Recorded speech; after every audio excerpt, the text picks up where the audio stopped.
मैं उधमपुर वासियों से एक बात पूछना चाहता हूं, अगर आप एडमिनिस्ट्रेशन को एकता दिखा पाओ वो अच्छी बात है, या उल्टा एक दूसरे से लड़के एक दिन दुकान बंद करने से आपका हर्जाना हो जाएगा, इतना ज्यादा हर्जाना हो जाएगा कि आपकी रोजी रोटी जो है वो एक दिन से बंद हो जाएगी। ये कौन सी इंसानियत है, कहां का तरीका है? आज लोगों को क्या शो करना चाहते हैं आप लोग कि हम लोग डिवाइड हैं? मुझे आज अपने उधमपुर के ऊपर बहुत ज्यादा अफसोस है कि पैसा सब कुछ नहीं, मतलब 4 ही हिंदुस्तान में लोग राज करेंगे, बाकी के लोग जो है वो भूखे मर जाएं। कहां का इंसाफ है, कहां की ये एजुकेशन है, कहां की इंसानियत है? सत्य कहेंगे, सत्य लिखेंगे, सत्य चलेंगे।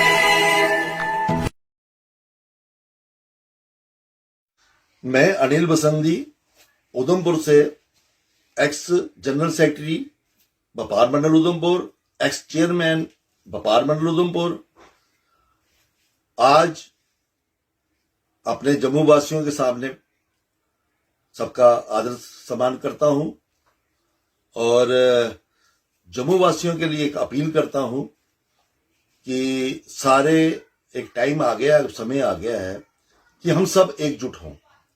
इसमें कोई भी समाज अलग नहीं है। जम्मू के जितने भी इंसानियत, जो जम्मू के लोग हैं, जो जम्मू के हमारी जनता है, जिसमें सब लोग आते हैं, उसमें कोई ऊंच नहीं है, नीच नहीं है, कोई जाति नहीं है, कोई धर्म नहीं है। ये हम लोग सभी एक जैसे हैं और सभी का व्यापार भी है, नौकरी भी है, बच्चे भी हैं, सब कुछ हैं।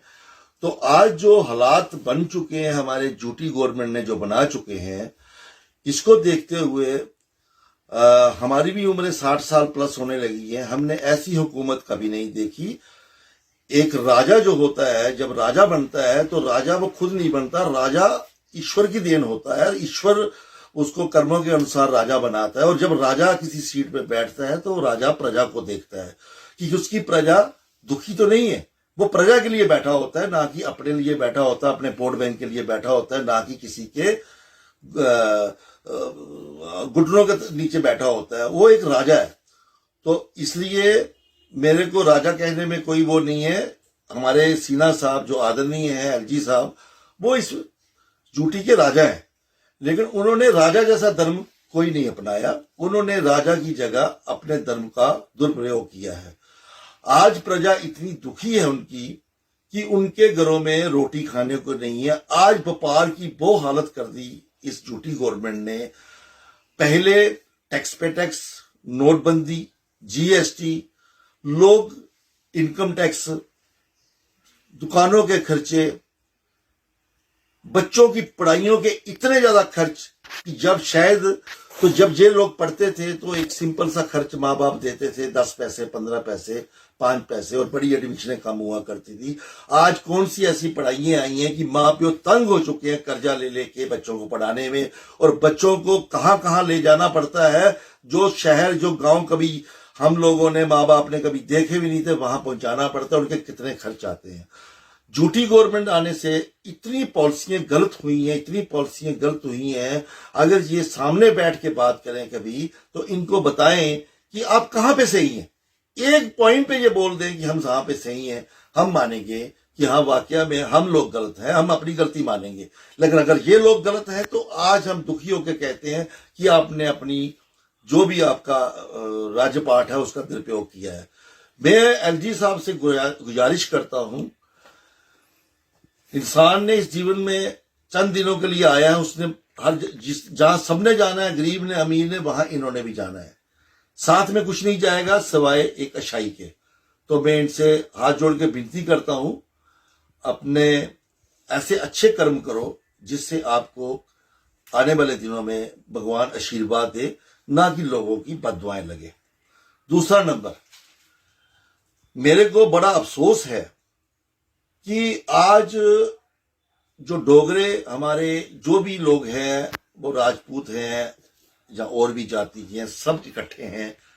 जो सरोड़ का उन्होंने टोल प्लाजा का उठाया था मुद्दा, उसमें मैं समझता हूं एक कॉमन सेंस, एक छोटे से बच्चे को कहा जाए कि टोल प्लाजा तभी लगता है जब रोड्स की मेंटेनेंस अच्छी हो, गाड़ी स्मूथली चले और उसके ऊपर गाड़ी का कोई जंपिंग वगैरह जो ना हो, तो उसको टोल देने में कोई हिचकिचाहट नहीं है, वो देना चाहिए। लेकिन अगर वो सड़कें रोड ठीक नहीं है, वो खराब है, तो मेरे को लगता नहीं है कि इतने बड़े बड़े लीडर, इतने इतने बड़े बड़े समाज के सेवक जो हैं, उनको ये शर्म नहीं आती कि वो किस बात का टोल ले रहे हैं। नंबर 2 बात, और अगर वो पीसफुल प्रोटेस्ट कर रहे थे तो उनको करने दीजिए, उनका हक है।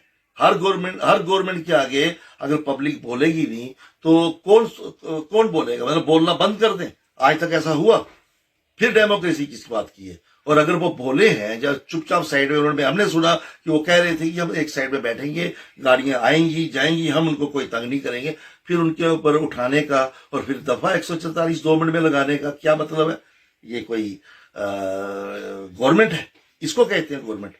शर्म आनी चाहिए ऐसे गवर्नमेंट को। मैं तो कहता हूं कि हमने अंग्रेजों का सुना था अपने बुजुर्गों से, लेकिन उनके कुछ असूल थे, आपका तो असूल भी नहीं है। उसके बाद आज अब उनको अंदर रखा हुआ है, वो बेचारे बच्चों से दूर हैं, अपने परिवारों से दूर हैं, बच्चे उनसे दूर हैं। क्या ये इंसानियत है? उन्होंने किसी को मारा, उन्होंने किसी के ऊपर गोली चलाई, तो ये गलत बात है। आपको एज ए इंसानियत सब कुछ सोचना चाहिए। नंबर 3 बात, मुझे आज अपने उधमपुर के ऊपर बहुत ज्यादा अफसोस है कि पैसा सब कुछ नहीं है।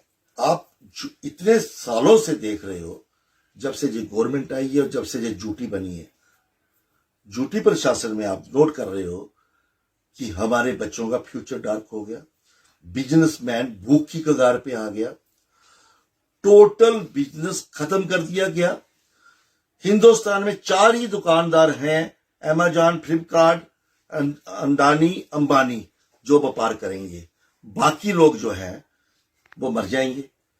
आज उनको अगर कोई मॉल खोलने हैं तो सिटी की पॉपुलेशन देखें ना कि इतनी पॉपुलेशन है, यहाँ मॉल जरूरी है। आप छोटे छोटे टाउन में अगर मॉल खोलने लग पड़ेंगे तो ये जो बच्चे एम्प्लॉय हैं लोगों की दुकानों के ऊपर, और जो छोटे छोटे दुकानदार हैं, उनसे उनके पास कोई नहीं आएगा, वो भूखे नहीं मरेंगे। मतलब 4 ही हिंदुस्तान में लोग राज करेंगे, बाकी के लोग जो है वो भूखे मर जाए। कहां का इंसाफ है? कहां की ये एजुकेशन है? कहां की इंसानियत है? मैं तो कहता हूं ऐसी इंसानियत से शर्म आनी चाहिए कि लोगों को भूख की कगार पे आप ले आए हो। उनको रोजगार देने के बजाय आप रोज उनको दबाते हो। रात को सोते हैं सुबह नया कानून, रात को सोते हैं सुबह नया कानून, और जो पैसा आप लेना चाहते हैं जगह जगह से, क्या वो बेचारे दे पाएंगे इतना पैसा? और घर वालों को क्या खिलाएंगे? भूखे मार दे, बच्चों को भूखे मार दे, जो औरतें घर में लाइए भूखे मार दे। आपको शर्म नहीं आ रही? आप किस टाइप की इंसानियत कर रहे हैं? और मैं उधमपुर वासियों से एक बात पूछना चाहता हूं कि पहला हमारा धर्म अपने बच्चों का फ्यूचर बनाना है, या एक दिन दुकान बंद करने से आपका फ्यूचर अगर ब्राइट हो सकता है? अगर आप एकता दिखा सकते हो लोगों को, अगर आप एडमिनिस्ट्रेशन को एकता दिखा पाओ, वो अच्छी बात है। या उल्टा एक दूसरे से लड़के एक दिन दुकान बंद करने से आपका हर्जाना हो जाएगा, इतना ज्यादा हर्जाना हो जाएगा कि आपकी रोजी रोटी जो है वो एक दिन से बंद हो जाएगी। ये कौन सी इंसानियत है? कहां का तरीका है? आज लोगों को क्या शो करना चाहते हैं आप लोग कि हम लोग डिवाइड हैं? आपको शर्म आनी चाहिए इन ऐसे जुमलाबाजी करने से। आपको एक दिन का अगर प्रोटेस्ट कर भी रहे हो, अगर आप एकता दिखा रहे हो जम्मू के साथ, तो हमारा फर्ज बनता है कि हम उनका साथ दें और उनको ये लगे कि नहीं, हम सब एक हैं। आज जम्मू में ये बात हो रही है, कल हमारे साथ भी ये बात होगी। क्या वो लोग हमारा साथ नहीं देंगे? अगर आज उनका साथ आप नहीं दोगे, वो हमारा साथ देंगे? हम अलग हैं जम्मू से, हम जम्मू वाले अलग हैं। मैं तो कहता हूं कश्मीर वाले भी हमारे साथ होने चाहिए। आज कश्मीर की भी वही हालात है। हमें जम्मू कश्मीर की बात करनी चाहिए। कोई बात नहीं, अगर उन लोगों ने हमारे साथ जाति की है कश्मीर वालों ने, हम उनको भी बोलेंगे कि आने वाला टाइम जो है आप लोगों को भी देखना चाहिए कि हमारा साथ आपको देना है। तो मैं आप सब उधमपुर वासियों से ये गुजारिश करता हूं, अपनी लीडरशिप जो आप करते हो, इस लीडरशिप को छोड़ो, अपनी ईगो प्रॉब्लम को छोड़ो। आप इंसान के तौर पे ये बच्चों का फ्यूचर देखो, अपनी दुकानों का फ्यूचर देखो, और एकजुट होके एडमिनिस्ट्रेशन के पास जाओ। एडमिनिस्ट्रेशन का साथ देने के बजाय अगर वो हमारे साथ अच्छा करते हैं तो हमारे लिए वेलकम है, अगर वो हमारा साथ नहीं देते हैं तो हमारे लिए उनका कोई वेलकम नहीं है। ना हम करेंगे, ना हमें जरूरत है। और जो जो करते हैं वो हमारे समाज का बेड़ा गर्क कर रहे हैं।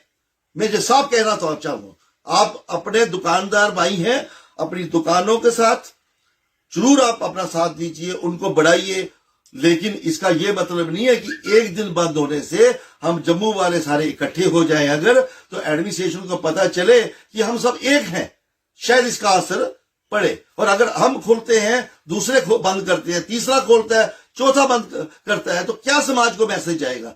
क्या होगा कि जिनमें एकता ही नहीं है? तो प्लीज मैं हाथ जोड़ के विनती सबसे करता हूं, पूरे समाज से, कल की डेट को आप मेहरबानी करके बंद कीजिए। और मैं अपने समाज के जितने भी हमारे उधमपुर के बड़े भाई हैं, हमारे जो भी चुन के आए हैं या जो भी आगे चल के लीडरशिप करते हैं, मैं उनसे कहना चाहता हूं, आप मैच्योर हो गए हो, 60 साल प्लस हो चुके हो, आप एक मैच्योरिटी लाइए, अपने अंदर एकता लाइए, और बच्चों के साथ जो जातियां हो रही हैं, बच्चों के साथ जो जॉब वगैरह नहीं मिल रही, या उनके आगे आने वाला फ्यूचर ही बड़ा डार्क है, उनका फ्यूचर बनाइए। हमने चले जाना है 2-2, 4-4, 6-6 सालों में, वो बच्चे क्या करेंगे? समझे? तो मैं मेहरबानी करके अपने सब भाइयों से कहता हूं, एकजुट होइए, कल का दिन आप दुकानें बंद कीजिए और जम्मू प्रोविंस का साथ दीजिए। ये मैं आशा करता हूं आप सबसे। अगर कोई मुझसे गलती हुई हो, माफी दीजिए, लेकिन प्लीज प्लीज रिक्वेस्ट है, जम्मू का साथ दीजिए और जम्मू के साथ चलिए। हमारे औरतें हैं, भाई हैं, बहनें हैं, ये सबके साथ जाती हैं, ये सब इकट्ठा हो जाइए। धन्यवाद। जय हिंद, जय भारत, जय डोगर।